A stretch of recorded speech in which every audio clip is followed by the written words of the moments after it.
Friday. I mean, yeah, but Do you know what month it is? August 25th. 25th. Hey guys, bye-bye. See you later. Okay. Love you. Have a good day. Good morning. Bye, baby. How are you? Hey, give me 5. Have an awesome day. Hey, man. Bye.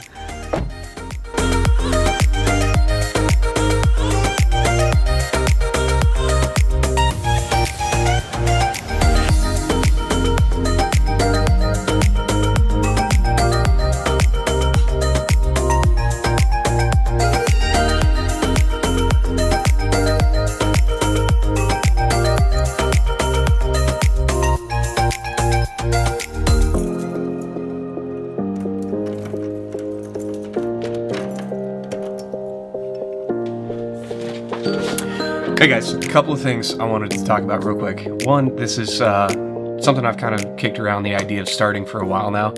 So I kind of wanted to start a vlog, so this is going to be the kickoff to it. The reasoning behind it. I got to do something amazing this summer.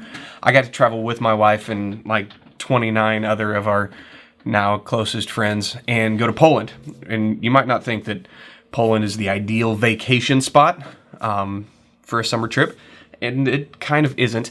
But the reasoning behind that I'm going to get to, and then in the next couple of episodes I will share some of the stuff from our trip. But first, I've got to brag on my wife. Guys, I don't think we do that enough. Even if we do it, we don't do it enough. Even if we do it a lot, we don't do it enough. And here is why I'm going to tell you why my wife is way cooler than yours. Like, she, without being a musician, like in a rock band, she's a rock star. I'm going to take you back to the year 1999. Okay, so this might make some of you think that I'm old, and some of you are going to be like, "Wow, he's just a kid," and I feel kind of somewhere in the middle. So 1999. My wife is starting her freshman year in high school. I'm also starting my freshman year in high school, but we had no idea who each other was. She meets up with her social studies teacher, decides she wants to do a project for National History Day. So she gets a group of girls, and they decide they want to do a project on the Holocaust. So the teacher gives them a little clippet of an article from the March 1994 issue of News and World Report, and it talks about a lady who saved over 2,000 Jewish kids from the ghetto in Warsaw, Poland. And they think it's a typo because no one's ever heard of this woman. So they figured out, not a typo, this lady actually saved over 2,500 Jewish children from the Warsaw ghetto. She and her team, she had 10 other ladies that worked with her. But because of communism after World War II, like, nobody knew about her. So girls had a lot of, it was an uphill climb, you could say, to find out any information on them, any information on her. Her name is Irina Sendler. Irina was born in 1910, actually. It wasn't on my birthday, we shared a birthday, February 15th, for those of you that were curious. February 15th, 1910. So she's Polish, Catholic, mother, father, great family.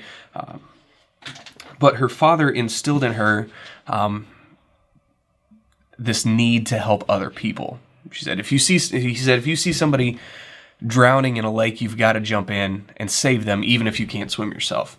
So that's something that Irina kept on throughout her life. So September 1st, 1939, Germany invades Poland.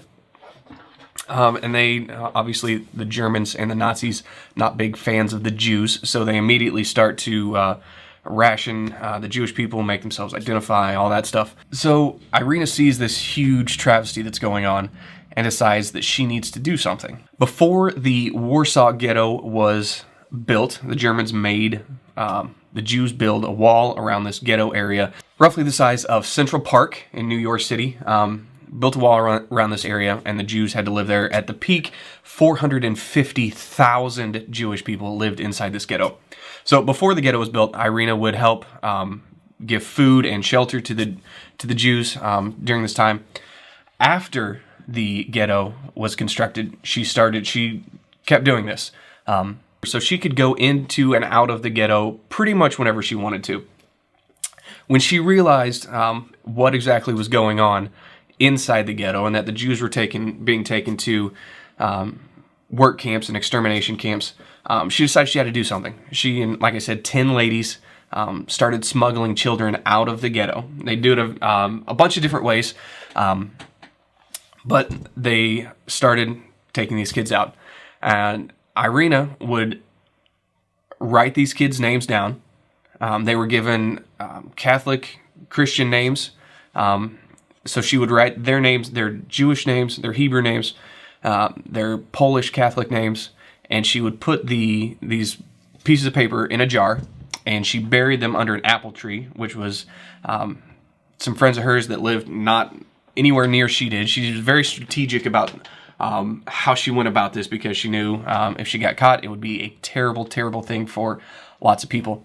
So she hid these names underneath an apple tree. She started doing this pretty much as soon as the Warsaw Ghetto went up.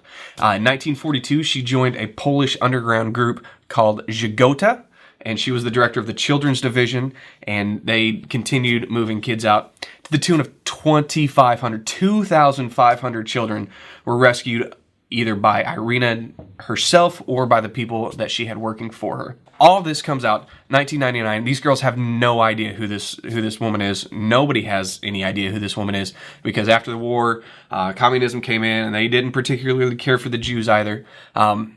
So the story died. Amazing story, and it died. 3 high school girls from a very, very small town in Kansas, and I say small.